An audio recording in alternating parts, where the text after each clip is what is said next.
I just landed in Vienna with my girlfriend. Both of us hate flying, so we're glad to be on the ground here and into the heart of the old city. Our flight was delayed by several hours, so it's nearly evening by the time we get to look around. We're going to do a night tour of Vienna, as most of the city's attractions have already closed. For a brief history, Vienna was the capital of the Habsburgs for over 700 years, one of the leading families of Europe. The Habsburgs ruled the Holy Roman Empire, which of what is now today's Germany, and they were very Catholic, as shown by this large cathedral, the Stephansdom, which dominates the main square of the city.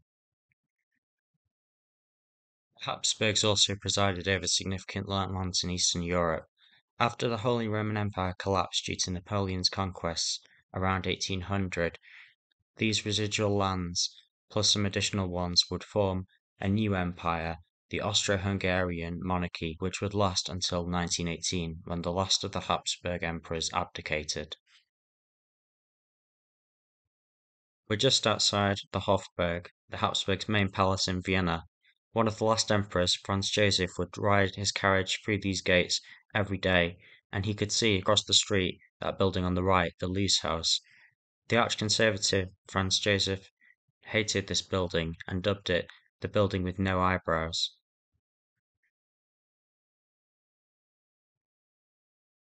It's this contrast in the late 19th and the early 20th centuries between the old Habsburg conservative monarchy with its traditional art styles and the new art styles which were emerging even from within the conservative schools, such as the Vienna Secession, exemplified by this building here, that really make the city so fascinating.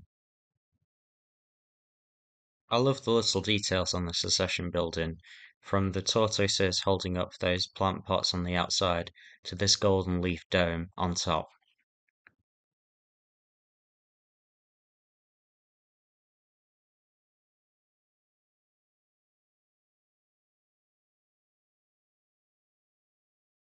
After an absolutely massive breakfast the next day, we've arrived at the destination that I wanted to show my girlfriend. This is the Belvedere Palace.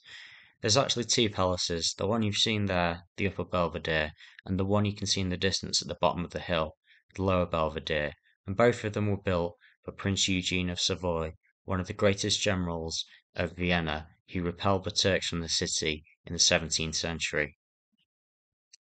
Eugene grew up in France as a contemporary of Louis XIV, and it's evident that he took a lot of hints when he's making this palace from the Sun King and his palace at Versailles.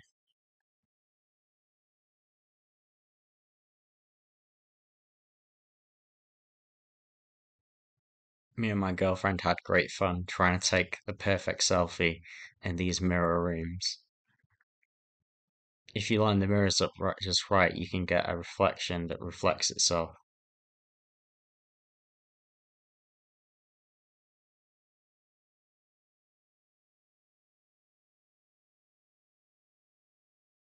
The Lower Belvedere, aside from these few staterooms, largely exists today as an art gallery hosting changing exhibitions.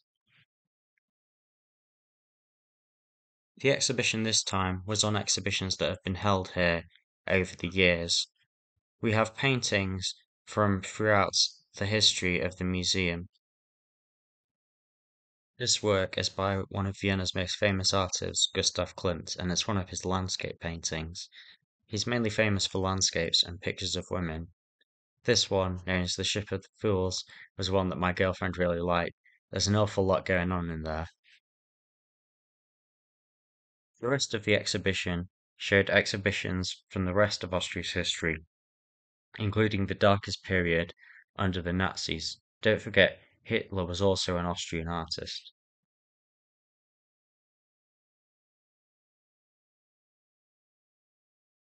Unfortunately, it rained pretty much every day that we spent in Vienna, and as you can see, the gardens were pretty wet.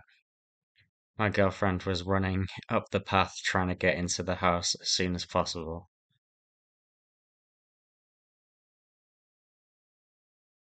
This meant she didn't get to spend much time admiring this lovely water feature you're about to see. Nowadays it runs on the mains. Previously, the water was piped from the top to the bottom of the hill through means of hollow logs and other mechanisms.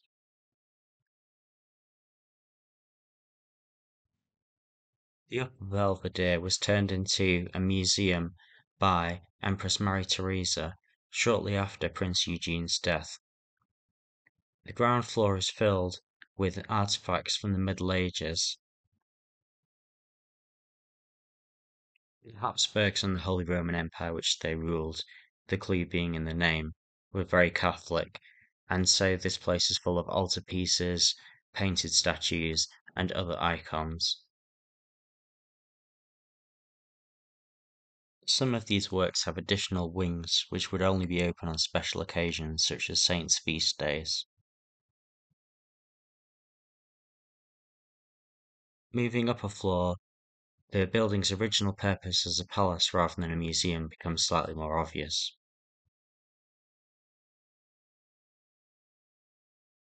By the time you make it into the marble hall, Prince Eugene's Baroque fantasies are in full evidence. Gold on the walls, chandeliers on the ceiling, paintings representing an apotheosis. It's all here. It's all a bit too much, as my girlfriend says.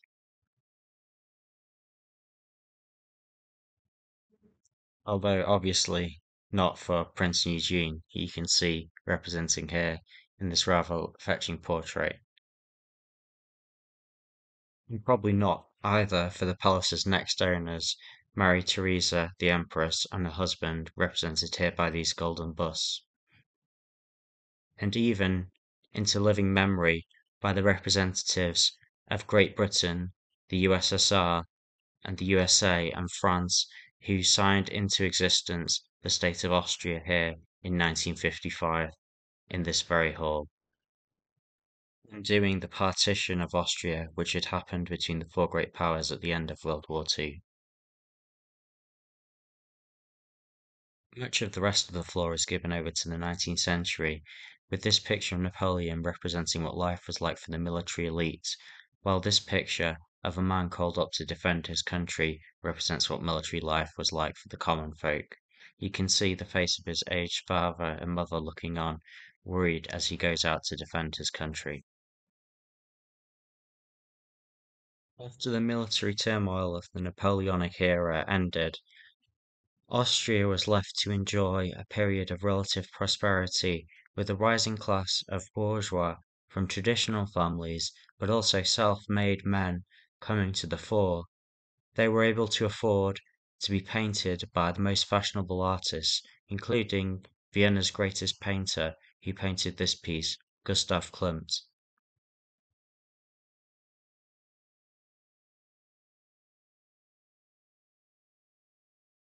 The early 19th century had seen a flowering of romanticism in art, such as this picture of wine, women, and song. Romanticism encouraged both exuberant emotions and an emphasis on the sublime in nature. The later 19th century similarly saw respect for nature as industrialization meant that cities became increasingly polluted, and many artists and wealthy patrons of art wanted to capture images of idyllic pastoral life. Towards the end of the 19th century, the invention of photography, which could perfectly capture nature, as in this glass of hummingbirds, meant that artists shifted away from accurate representations towards a form of abstraction. This picture by Gustav Klimt of a field of flowers shows some of the trends of expressionism which were moving in Europe at this time. Klimt had trained at the Vienna Academy as a formal history painter, but after he seceded from the academy in the 1890s, he began to move towards a more abstract style, with patterns inspired by Byzantine and other primitive forms of art affecting his works. This piece, known as The Kiss, is his most famous, probably representing the artist himself kissing his most favorite model. While Klimt was content to paint society women looking beautiful, Other contemporaries, such as Giovanni Segantini, were exploring darker themes. This work, known as The Evil Mothers, represents an allegory for the unwanted children by mothers of lower class origins, which was a particular problem in Europe at this time. And another artist, Egon Schiele, once viewed as Klimt's protege, painted darker and darker pictures under the shadow of and during the Great War, as Viennese society and the world he lived in gradually broke down.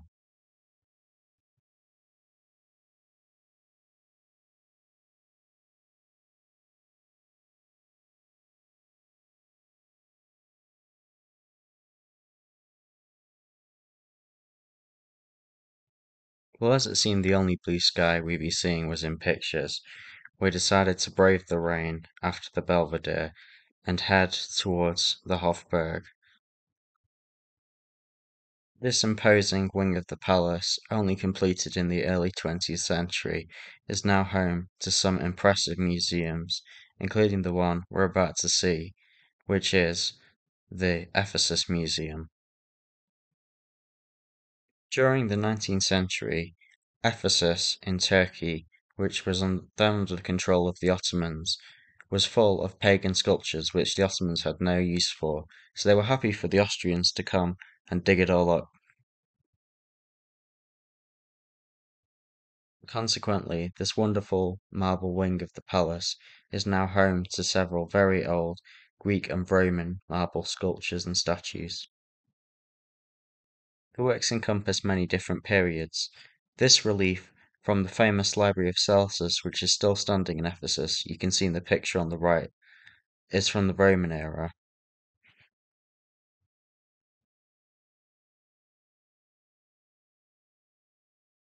While this model of Lycian tombs dates to around the 5th century BC, contemporaneous with the earliest days of ancient Greece.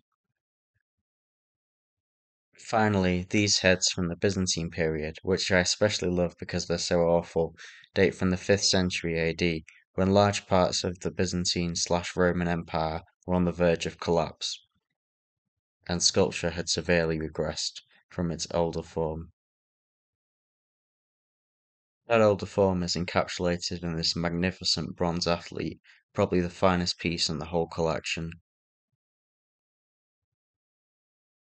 Unfortunately, a large part of the museum is currently undergoing repair work, so you'll have to content yourself with these few images of the remaining statues which are visible on display. And with that, it's probably time to end our first full day in Vienna, walking back from the museum through the Marie-Theresienplatz.